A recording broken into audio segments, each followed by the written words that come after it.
Hey y'all.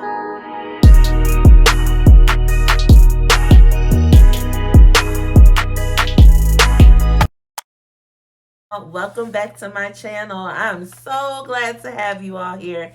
And I have to start this video off by saying thank you so much to everybody for all the love that I received on my last video. You guys, it means the world to me. It's definitely not easy to put yourself out there, but when something is continuously on your heart and your mind, you owe it to yourself to go for it. And that's what I'm doing here. So let's go ahead and get into today's video. Today we are talking about boundaries. If you guys want to have sound mental health, more peace in your life, it is really important to begin by implementing some boundaries. Okay. The first way that you can do this is by identifying your stressors, identifying those things in your life that are causing you continuous stress. And to be quite honest, a lot of times if we just set some boundaries in between us and those items, it will alleviate a lot of that stress. So for me, I knew that my stressors were one, my child's father. Also, it was work. It was my child. And it was my family.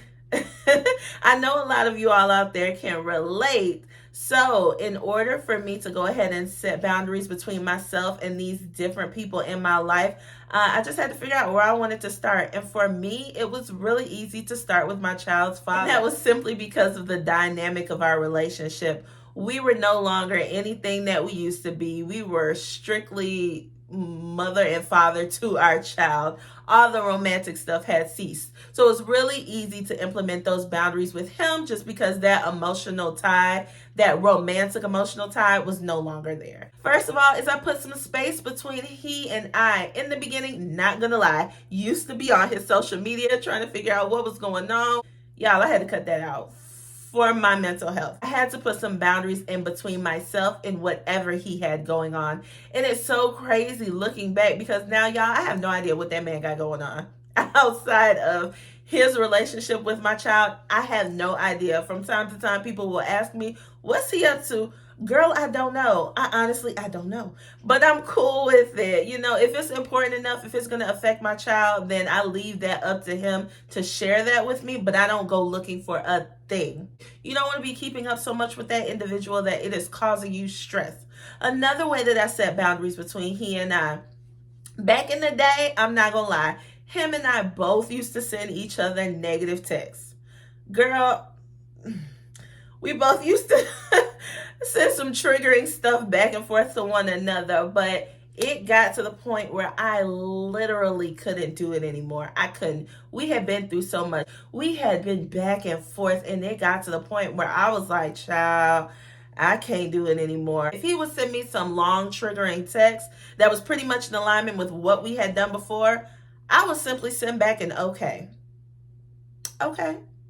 Okay. If that's what you want to do, okay.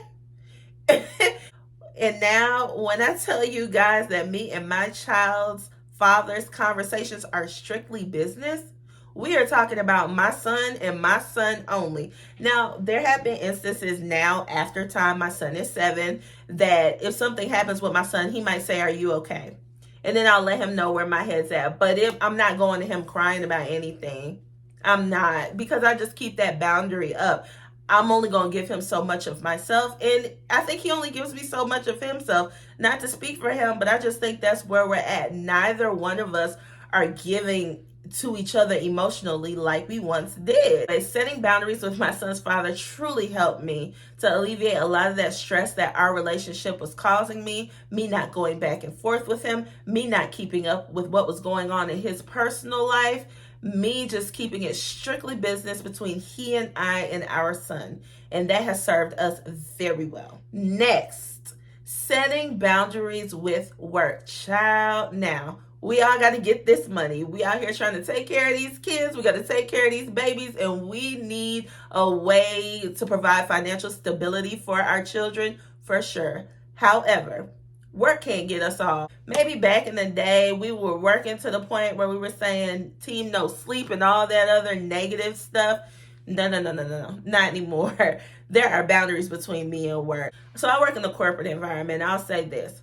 In doing that, I'm able to block off certain times during the day in my calendar, certain times where I'm not having any meetings or anything like that. I completely understand that everybody has different types of work environments, and that's fine. You have to figure out what works for you. And it's really easy when you work from home in a remote environment that you work through lunch. You work the entire day. You get to the end of the day and realize you haven't eaten. Child, not anymore. Like now I set time throughout the day for me to step away.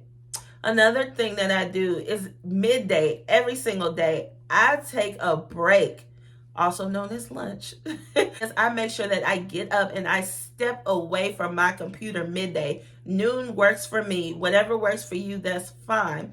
But if I'm not eating, then I might step outside for a minute. I might go for a short little walk. And I swear, as soon as I stepped outside, I felt some of that pressure alleviate and I felt better. The point is to get away midday and not sit there for all of those hours staring at your screen, problem solving. Give yourself a mental break midday every day. Also, taking the email notifications from work off of my phone. Y'all, I used to have those notifications on my phone, and as soon as they went off, work was getting my attention. I was thinking about this email, whatever the request is. Maybe it's something I could do really quick. Not anymore, you guys. I took those emails off of my phone. The only time that people can email me is when I'm on the clock, when I'm doing work. Other than that, when I'm off and I close that laptop, you're not going to hear from me again until the morning because I need time to myself. And I also found that it wasn't fair to my child for me to be working all throughout the evening and then I'm getting less time with my child. I'm getting less time to mentally recover from the day. You have got to set some boundaries and some space between yourself and work. Give yourself time to recoup, to re-energize, to prepare for the next day. Also, give yourself some time for you to take care of yourself. Cater to yourself. Cater to your child.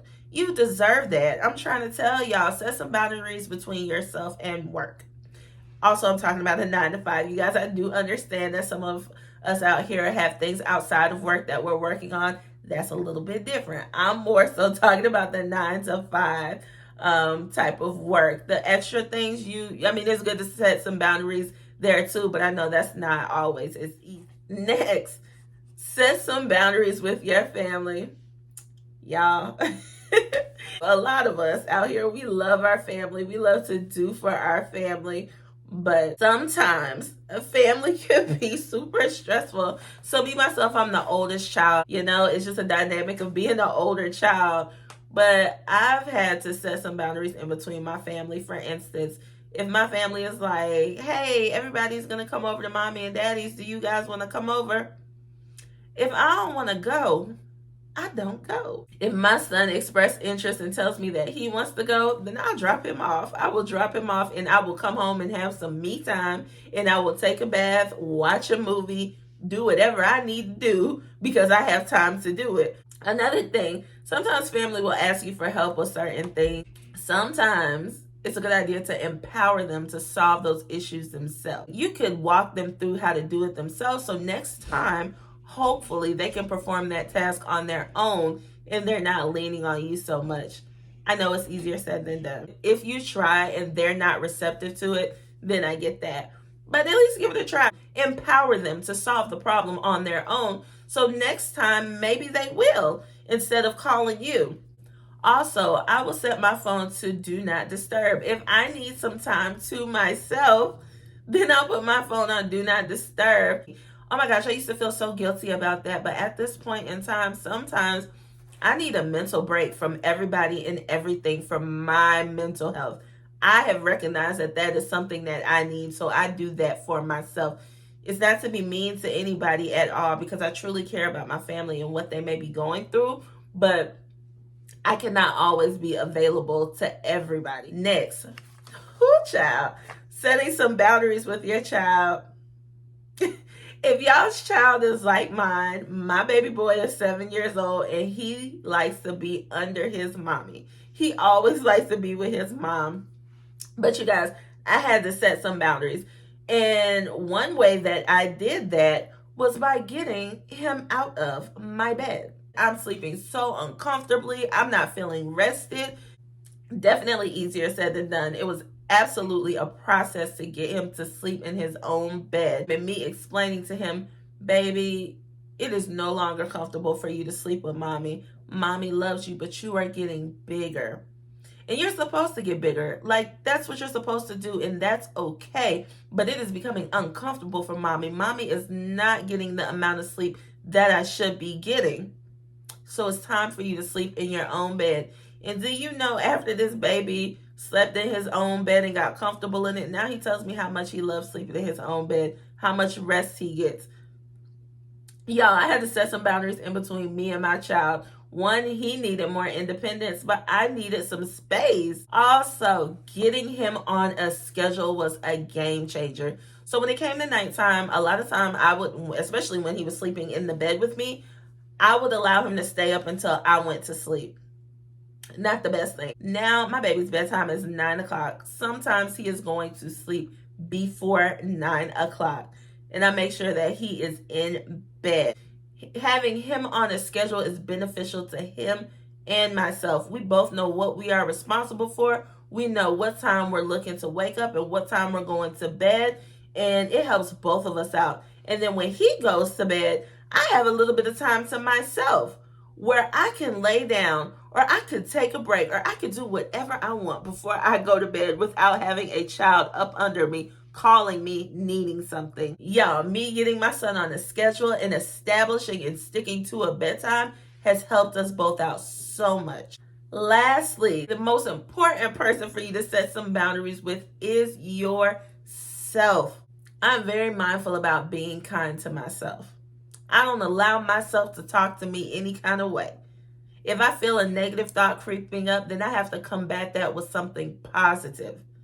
If I feel myself doubting myself, I have to remind myself about how far I've come, who I am, what my goals are. Sometimes I get really stressed out about certain situations, and I have to say, you are okay. I have to whisper that to myself throughout the day, and it helps me to feel better and just to remind myself that things are okay. I want to treat myself well and with respect and hold myself in the best regard. So that is what I do, you guys.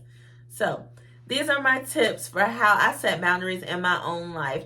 I hope that it was helpful to you all, and I hope that you all are able to implement some boundaries in your life just to give yourself a little bit more peace, because you deserve it. I hope you all have a wonderful week. Thank you so much.